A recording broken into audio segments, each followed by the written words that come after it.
নমস্কার। আজকের রেসিপি ট্যাংরা মাছের কষা। চিকেন মাটন বাদ দিয়ে আপনারা মাছের এই রেসিপি খেতে চাইবেন, এত সুন্দর এক রেসিপি। প্রথমে আমি মাছগুলোকে নুন, হলুদ এবং সামান্য সর্ষের তেল দিয়ে মাখিয়ে নিয়েছি। সর্ষের তেল দিয়েছি কারণ মাছগুলোর চামড়া ফাটে গরম তেলে দিলে, আর তেলগুলো গায়ে এসে ছিটায়। সর্ষের তেল একটু মাখিয়ে নিলে গায়ে গরম তেল ছিটাবে না। এবার এইভাবে আমি এক এক করে মাছ ভেজে নেব।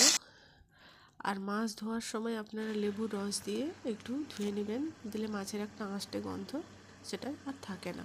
সব কটা মাছ আমার ভাজা হয়ে গেছে। এবার তেলে আমি চিনি দিয়ে দিলাম, গোটা ফোড়ন দিয়ে দিলাম, পেঁয়াজ কুচি দিলাম। দিয়ে পেঁয়াজটাকে আমি বাদামি করে একটু ভেজে নিব। আমার পেঁয়াজ ভাজা হয়ে গেছে। এবার রসুন থেতো দিয়ে দিলাম। রসুনটা একটু ভাজা ভাজা হয়ে গেলে এবার আমি আদা থেতো দিব। ভালোভাবে আমি একটু নেড়ে মশলাটাকে ভেজে নিব। এবার টমেটো কুচি আর কাঁচা লঙ্কা দিয়ে দিলাম, লবণ দিলাম। এবার আর একটু নেড়ে দিব। এবার আমি জলে একটু হলুদ গুঁড়ো আর লঙ্কা গুঁড়ো মিশিয়ে দিয়েছি। আপনারা এমনি শুকনোও দিতে পারেন, শুকনো দিলে একটু বসে যায়, পুড়ে যাওয়ার সম্ভাবনা থাকে। জলে মিশিয়ে দিলে ভালো হয়, মশলাটা পুড়ে না। এবার আগে থেকে ভেজে রাখা মাছগুলো আমি দিয়ে দিলাম। এভাবে একটু নেড়ে দিব, মশলাগুলো মাছের মধ্যে একটু মিশে যাবে। এবার আগে থেকে সেদ্ধ করে রাখা আলুও আমি দিয়ে দিলাম।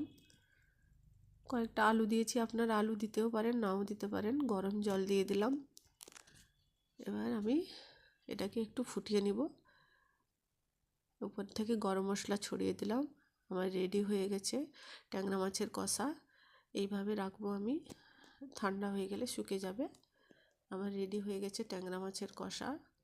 গরম ভাতে খেতে খুবই ভালো লাগবে। মাছ মাংস ছেড়ে আপনারা খাবেন। আমার ভিডিও ভালো লাগলে লাইক, কমেন্ট, শেয়ার, সাবস্ক্রাইব করুন।